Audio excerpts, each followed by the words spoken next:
दोस्तों, अगर मुझे अपनी जिंदगी में आज एक चीज चेंज करने का मौका मिले तो मैं अपने 30 साल पीछे जाकर एक चीज बदलना चाहूँ। वो है मनी का नॉलेज। हमें क्लास में, स्कूल में, घर में हिस्ट्री, ज्योग्राफी, कुकिंग, सिलाई, इन सब के बारे में सिखाया जाता है, लेकिन एक बहुत एसेंशियल चीज जो कि मनी मैनेजमेंट है, उसके बारे में हमें कोई नहीं पता। कैसे सेविंग करनी है, कैसे इन्वेस्ट करना है, कैसे डेट से बचना है और कहाँ डेट को स्मार्टली यूज करना है और कैसे फाइनेंशियल फ्रीडम पाना है। यह सब चीजें हम यूजुअली धक्के खाकर खुद से सीखते हैं। तब तक कई बार बहुत लेट हो चुकी होती है। कई कुछ ऐसे मिस्टेक्स हम कर चुके होते हैं जिनका इम्पैक्ट हम बदल नहीं सकते। आज इस वीडियो में मैं आपको 12 फाइनेंशियल पावरफुल लेसन के बारे में बताऊंगी जो मुझे अपने 20s में पता होता तो आज मैं और ज्यादा फाइनेंशियली स्ट्रांग होती। दोस्तों, वीडियो पूरा जरूर देखिए क्योंकि लास्ट के लेसन आपका फाइनेंशियल फ्यूचर लिटरली बदल सकते हैं। तो चलिए शुरू कर। सबसे पहला लेसन, लोग सोचते हैं मैं ज्यादा कमाऊंगा तो मैं ज्यादा अमीर बनूंगा। दोस्तों, ज्यादा इनकम नहीं बल्कि सही हैबिट्स आपको रिच बनाती है। एक इंसान जिसकी सैलरी 30,000 रुपए महीने है, उसके पास एसेट ज्यादा है, बल्कि जो इंसान 1 लाख रुपया महीना कमा रहा होता है, वो हर महीने के अंत में रो रहा होता है कि पैसे खत्म हो गए यार, खर्चे पूरे ही नहीं पड़ रहे, उधारी सर पर चढ़ गई। तो देखा दोस्तों, हैबिट अगर सही हैबिट है आपकी तो वो आपको पैसे बना के देगी, ना कि ज्यादा इनकम। ज्यादातर लोग क्या करते हैं, सैलरी आती है, शॉपिंग करते हैं, कुछ नए गैजेट ले लेते हैं, पूरा दोस्तों के साथ सैर सपाटे पे चले जाते हैं। इसी तरह महीना खत्म हो जाता है और लास्ट में जो बच जाता है वो उनके लिए सेविंग्स। वहीं स्मार्ट पीपल क्या करते हैं, सैलरी आने के साथ ही 20% 30% अलग कर देते हैं सेविंग का। उसके बाद जो पैसे बचते हैं उनसे अपने पूरे महीने का खर्च की प्लानिंग कर, बजट कर अपना घर पर चला। तो दोस्तों, पहले सेव करो फिर स्पेंड करो। अपनी सैलरी का एक हिस्सा, 1% फिक्स करके उसे इन्वेस्ट करो और बाकी पैसे से बजट प्लानिंग करके अपना खर्च चलाओ। ये एक सिंपल हैबिट आपकी लाइफस्टाइल को ही नहीं, आपकी पोस्ट रिटायरमेंट की लाइफ को भी बदले। जब हमारी इनकम बढ़ती है तो हमारे खर्चे भी बढ़ जाते हैं, लेकिन हमारी सेविंग नहीं बढ़ती, हमारे इन्वेस्टमेंट नहीं बढ़ती। हमारी इनकम बढ़ी, हमें बोनस मिला तो हम सोचते हैं एक अच्छा सा गैजेट ले या एक फॉरेन ट्रिप पर चले जाएं। तो दोस्तों, इसे ही कहते हैं लाइफस्टाइल एक्सपेंस। मैं ये नहीं कह रही कि अपनी लाइफस्टाइल को न बढ़ाएं, मैं ये कह रही हूँ कि इनकम के साथ सेविंग्स को भी बढ़ाएं, उसे पीछे ना छोड़ें, ताकि आपकी लाइफस्टाइल जब बढ़ रही है तो आने वाले सालों में आपकी जो जरूरतें हैं उनको पूरा करने के लिए आपका इन्वेस्टमेंट भी रेडी हो और उसी तरह से आपका इन्वेस्टमेंट भी उससे ज्यादा के रेट में ग्रो करे और आपको कभी रिटायरमेंट के समय या आपके फाइनेंशियल फ्रीडम के पीरियड को और नजदीक ले। हम मिडिल क्लास इस ट्रैप में बहुत जल्दी से फंस जाते हैं। सैलरी बढ़ती है तो हम अपनी गाड़ियों को अपग्रेड करते हैं, सैलरी बढ़ती है तो हम ब्रांडेड कपड़े लेने लगते हैं, ब्रांड में भी हम लग्जरी ब्रांड में जाने लगते हैं और ये लाइफस्टाइल इन्फ्लेशन हमारे कॉर्पस को खत्म कर देता है, यानी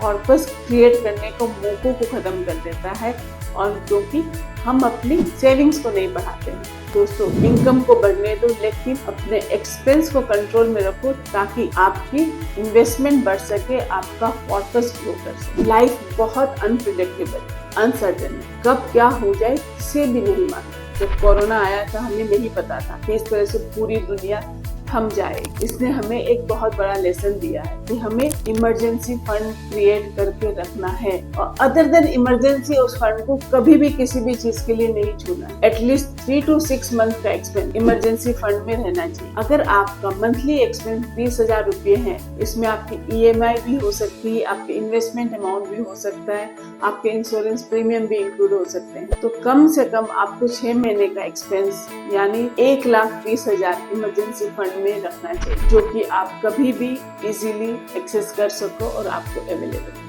दोस्तों, ये लग्जरी नहीं, नेसेसिटी है। दोस्तों, आज की यंग जनरेशन में एक EMI कल्चर शुरू हो गया है। Phone EMI, bike EMI, car EMI, घर EMI, यहाँ तक कि घड़ी भी EMI, घर में फ्रिज भी EMI। सब कुछ बहुत इजी लगता है कि हमें केवल मंथली स्मॉल अमाउंट देना है, एक साथ लमसम नहीं। लेकिन दोस्तों, क्या आपने जाना है, समझा है ये EMI ट्रैप आपके साथ क्या कर रहा है? ये EMI ट्रैप आपकी लाइफस्टाइल एक्सपेंस को बढ़ा रहा है, जबकि आपकी इनकम अभी उतनी नहीं, यानी वो आपकी फ्यूचर इनकम को भी आज खर्च करवा दे रहा है आपसे, और आपसे आज और कल दोनों के मौके छीन रहा है एसेट क्रिएट करने का, वेल्थ क्रिएट करने का। और हाई इंटरेस्ट डेट जो कि पर्सनल लोन या फिर क्रेडिट कार्ड डेट, वो तो आपकी फाइनेंशियल जर्नी को पूरी तरह से खत्म ही कर देते। डेट को स्मार्टली यूज करो, उसे लिवरेज की तरह यूज करो, ना कि एक ट्रैप की तरह। और ये कोई लग्जरी नहीं है, ये एक चेतावनी है। EMI से जितना हो सके उतना बचाएं। सबसे बड़ा एक्सक्यूज, अभी इनकम कम है,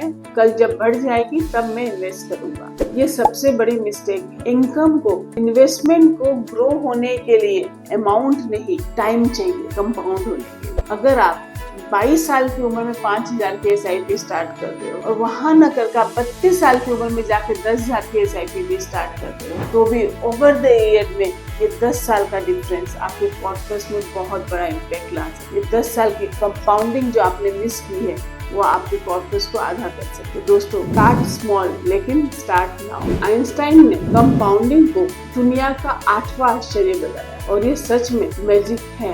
अगर आप मंथली 5,000 की SIP करते हो, लॉन्ग टर्म में आप करोड़ों बना सकते हो, क्योंकि पैसा पैसे को कमाता है, स्नोबॉल इम्पैक्ट की तरह, और ये पैसा कंपाउंडिंग होते हुए करोड़ बन जाता है। तो दोस्तों, जितनी जल्दी स्टार्ट करोगे उतना ज्यादा फायदा मिलेगा। और ज्यादा इस कंपाउंडिंग के बारे में जानना हो तो आप मेरे इस वीडियो को देख सकते हैं। आज के टाइम में केवल सैलरी पर डिपेंडेंट रहना थोड़ा रिस्की हो सकता है। दुनिया बहुत फास्ट बदल रही है, AI का भी असर आ रहा है। तो दोस्तों, हो सके तो मल्टीपल इनकम सोर्स पर वर्क करिए, या आप कह सकते हो साइड इनकम पर वर्क करिए। एग्जाम्पल, फ्रीलांसिंग कंसल्टेंसी करिए, वीडियो एडिटिंग करिए, फोटोग्राफी करिए, यूट्यूब पर जाइए, कंटेंट क्रिएट करिए, ऑनलाइन कोर्सेज बनाइए, सोशल मीडिया मैनेज करिए। अगर आप क्रिएटिव फील्ड में हो तो आपके पास ऑप्शन अनलिमिटेड है। तो दोस्तों, केवल एक इनकम पर डिपेंडेंट ना रहे, साथ में मल्टीपल इनकम सोर्स की अपॉर्चुनिटी तलाशते रहे और उसे क्रिएट करते हैं। एडुकेशन, फाइनेंशियल एडुकेशन एक पावरफुल टूल है। हम 20,000 रुपये बहुत इजीली एक मोबाइल के लिए खर्च करते हैं। उस मोबाइल पे हम घंटों इंस्टाग्राम, सोशल मीडिया में बिता देते हैं, लेकिन वही हम 500 रुपए की बुक नहीं खरीदते हैं, या फिर ऑनलाइन एडुकेशनल यूट्यूब चैनल या फिर एडुकेशनल मटेरियल नहीं पढ़ते हैं जो आपको इन्फॉर्म्ड, एडुकेटेड फाइनेंशियल पर्सन बनाते हैं। दोस्तों, फाइनेंस को समझिए, मनी मैनेजमेंट को समझिए और अपने पैसे को स्मार्टली इन्वेस्ट करें, सेव करें और ग्रो करें। नॉलेज डायरेक्टली इनकम इंक्रीज करता है, क्योंकि नॉलेज आपको एक पावरफुल एज देता है। बहुत लोग एक्सपेंसिव चीजें लोगों को इम्प्रेस करने या अपना सोसाइटी में एक स्टेटस दिखाने के लिए करें। दोस्तों, आप भी उस चीज को हो सकता है 5 मिनट यूज करो, सामने वाले ने भी उसे एक बार देखा और वो सामान ऐसे ही पड़ा रहता है, कोई यूज नहीं है।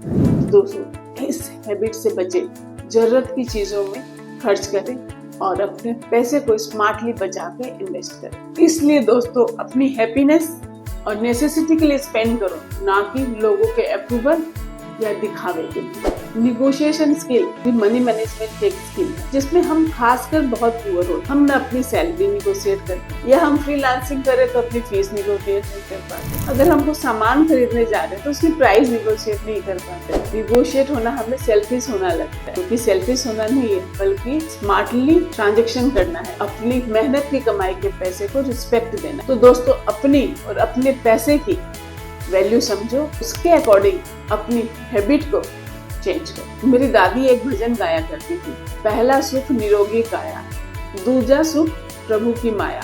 तो मैं हमेशा हंसती थी दादी पर कि दादी, भगवान से मांगना तो पैसा मांगो ना, क्या हेल्थ मांग रही, शरीर तो है ही अपने पास। लेकिन दोस्तों, दादी सही थी, कल भी और आज भी ये सच्चाई है कि हेल्थ इज द वेल्थ। अगर आप अपने हेल्थ को नहीं मेंटेन करते हो तो कल आपने जो पैसे बचाए हैं वो डॉक्टर पे, दवाई पे, इलाज पर, बीमारी में खर्च हो जाएंगे। अगर बचे भी रहते हैं कुछ, तो आप उन पैसों के मजे नहीं ले पाओगे कि अब आपका हेल्थ उसके लिए परमिट नहीं कर रहा। दोस्तों, अच्छी हैबिट अपनाओ, हेल्दी फूड खाओ, एक्सरसाइज करो और अपने हेल्थ को वेल्थ की तरह बचा कर रखो। बॉडी भी एक एसेट है, उसमें इन्वेस्ट करो और उसे ग्रो करो। तो दोस्तों, इस वीडियो को, इस 12 लेसन में से आप कौन सा लेसन सबसे पहले इम्प्लीमेंट करना चाह रहे हो, मुझे कमेंट में लिख के बताइए और इसे अपने लोगों के साथ शेयर करें। Keep investing, keep growing.